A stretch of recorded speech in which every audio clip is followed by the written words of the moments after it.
لیکن جب کیبنٹ بن رہی تھی میں نے شہباز صاحب کی منت کی, میں نے کہا مجھے وزیر نہ بنائیں, پوچھنا ہے اب شہباز صاحب سے. لیکن وہ انہوں نے کہا کہ تم لوگوں نے مجھے آگے کیا, اب تم لوگ کہتے ہو کہ تم نے ساتھ کھڑے نہیں ہونا. یہ جمہوریت ہے؟ اپنے اندر الیکشن کروائیں اور آپ اس کے بعد کہیں وہ تو آپ ہار جائیں گے. آپ کو کس نے بتایا تھا کہ ہم ہار جائیں گے؟ کتنی بار یہ تجربہ کرنا ہے؟ اب بس ہو گئی ہے یار. جوان جہان تھے, ٹین ایجر تھے جب آئے تھے, میں 60 سال کراس کر گیا ہوں, ابھی بھی نہیں بولنا تو کب بولنا ہے؟ قبر میں جا کے بولیں گے, بولنا پڑے گا. السلام علیکم ناظرین, نون لیگی رہنماؤں کو آہستہ آہستہ غیرت آنا شروع ہو چکی ہے. اب ایک ایک کر کے سارے نون لیگی رہنما اس امپورٹڈ حکومت کا بھانڈا پھوڑیں گے. پی ایم ایل این کے مرکزی رہنما اور وفاقی وزیر خواجہ سعد رفیق آخر کار تنگ آ کر وہ کچھ بول پڑے کہ سن کر آپ بھی حیران رہ جائیں گے. آپ یقین کیجئے یہ جو پروسیس تھا, یہ جو عدم اعتماد ہوا, میں اون کرتا ہوں میں اس میں پوری طرح شامل تھا. ایاز صادق صاحب شامل تھے, رانا ثناء اللہ خان صاحب تھے, ہم تینوں لگے ہوئے تھے اپنے کام پہ. لیکن جب کیبنٹ بن رہی تھی میں نے شہباز صاحب کی منت کی, میں نے کہا مجھے وزیر نہ بنائیں, پوچھنا ہے اب شہباز صاحب سے. لیکن وہ انہوں نے کہا کہ تم لوگوں نے مجھے آگے کیا, اب تم لوگ کہتے ہو کہ تم نے ساتھ کھڑے نہیں ہونا. جواب کوئی نہیں تھا. یقین کریں کوئی دلچسپی نہیں ہے اقتدار کے اندر رہ گئی, اسمبلی کے الیکشن کے اندر وہ والی دلچسپی نہیں رہ گئی ہے. تو میں آج کے دن یہ کہنا چاہتا ہوں کہ اگر جان چھڑانی ہے اس عذاب سے, جو عذاب بار بار آ جاتا ہے پاکستان پہ, کبھی کسی شکل میں کبھی کسی شکل میں, تو پھر سیاسی جماعتیں مہربانی کر کے رحم کریں, اپنے اندر الیکشن کروائیں, الیکشنوں کے ذریعے قیادت کے فیصلے کریں. ایک لیڈر جو ہے, کوئی ایک لیڈر جس کے پیچھے لوگ چلتے ہیں, وہ کیسے عقل کل ہو سکتا ہے؟ مجھے بتائیں کیسے عقل کل ہو سکتا ہے؟ غلط فیصلے کرتے ہیں ہم ٹکٹوں کے, کوئی نظام ہی نہیں ہے سیاست میں, نیچے سے ریکمنڈیشن ہی نہیں آتی ہے.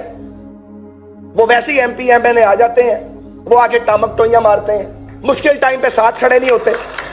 کتنی بار یہ تجربہ کرنا ہے؟ اب بس ہو گئی ہے یار. جوان جہان تھے, ٹین ایجر تھے جب آئے تھے, میں 60 سال کراس کر گیا ہوں, ابھی بھی نہیں بولنا تو کب بولنا ہے؟ قبر میں جا کے بولیں گے, بولنا پڑے گا.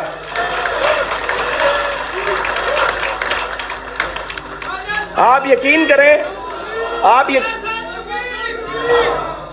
کروڑوں روپے لگا کے آپ اسمبلیوں میں آئے, یہ جمہوریت ہے؟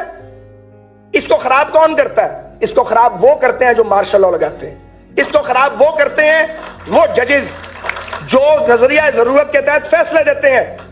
ری کاؤنٹنگ نہیں کرنے دینی, اٹھا کے پھینک رہا ثاقب نثار کیس کو. تم ہو کون؟ تم کیسے انصاف نہیں دو گے؟ نہیں دیا انصاف. میں نام نہیں لیتا. جیلوں میں جب آپ لوگوں کو بلا کے کہتے ہیں کہ وزیر اعلیٰ بن جاؤ اور فارورڈ بلاک بناؤ, شرم آتی ہے؟